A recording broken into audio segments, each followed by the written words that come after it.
Probably the greatest reason, though, that we're having problems in our marriages is that we just don't understand the role that God intended for the husband and the wife to play in the marriage.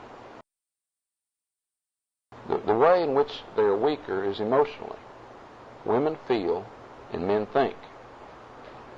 And it's for this reason that God has given the man the role as the leader in the home. And our job is to lead. Our wife's job is to follow. In the Bible, God always chose to lead through the man. Generally, I find that most of the time the wife works, not always, but generally it's because as a family they are unwilling to live on what the husband makes. Now, don't go buy a bigger house then. Unless you can afford it. Unless you can afford it on your paycheck, on the man's paycheck.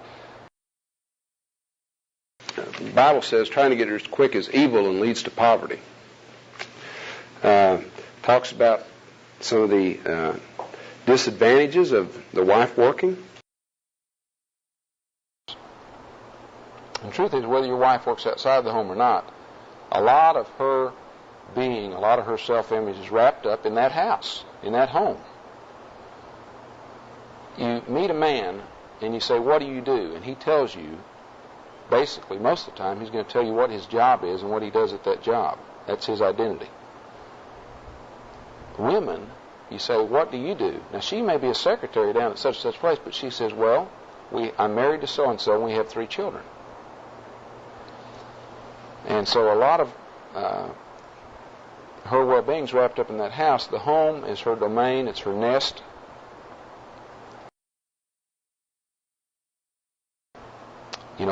When God chose Joseph and Mary,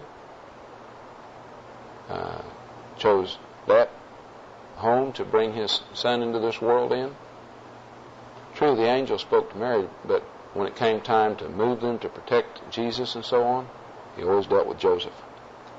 And God's plan has always been to lead through the man. And a woman wrote, "Don't yield your leadership, that's the main thing. Don't hand us the reins.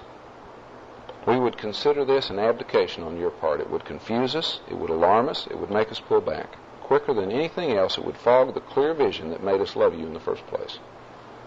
Oh, we'll try to get you to give up your position as number one in the house." That's the terrible contradiction in us, and isn't that the truth? "We will seem to be fighting you to the last ditch for final authority, but in the obscure recesses of our hearts, we want you to win. You have to win, for we are not made for leadership." And fellas, your wives will test you just like your kids will test you. Your kids, when you say, "Don't walk past that line," they'll walk right up to the line, they'll put their toes on the line, and then they'll look at you. Even when they're 7 months old, you say, "Don't touch the socket over there." They'll walk over and crawl over, and they'll look at you, see if you're going to tell them no again. The kids will test, and your wives will test you. But they don't want you to be harsh and unfair, but they want you to lovingly provide leadership, provide boundaries.